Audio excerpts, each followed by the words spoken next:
ঈদের আগে দেশে ফিরছেন না বিএনপি চেয়ারপারসন বেগম খালেদা জিয়া। আগামী এপ্রিল মাসের মাঝামাঝি সময়ে তিনি দেশে ফিরতে পারেন বলে জানিয়েছেন যুক্তরাজ্য বিএনপির সভাপতি এম এ মালেক।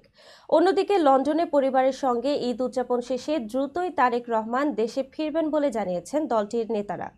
দীর্ঘ ৭ বছর একসঙ্গে ঈদ উদযাপন করা হয়নি মা বেগম খালেদা জিয়ার সঙ্গে ছেলে তারেক রহমানের। তবে এবার এসেছে সেই সুযোগ।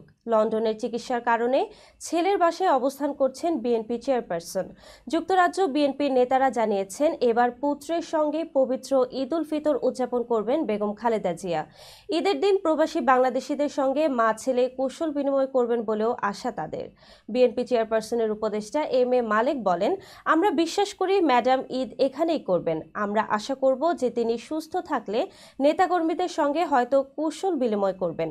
তিনি আরো বলেন, ঈদের পরের সপ্তাহে বা এপ্রিলের 15 তারিখ অথবা আশেপাশে যে কোনো একটা তারিখে বেগম জিয়া দেশে যাবেন। ওনার চিকিৎসকরাও সেভাবে চিকিৎসা দিচ্ছেন। তবে এখানে ফ্লাইটেরও একটি বিষয় আছে। ফ্লাইট যদি নির্ধারিত সময়ে না পাওয়া যায় তাহলে 2-1 দিন এদিক সেদিক হতে পারে। তবে ম্যাডাম দেশে যাওয়ার জন্য প্রস্তুত রয়েছেন।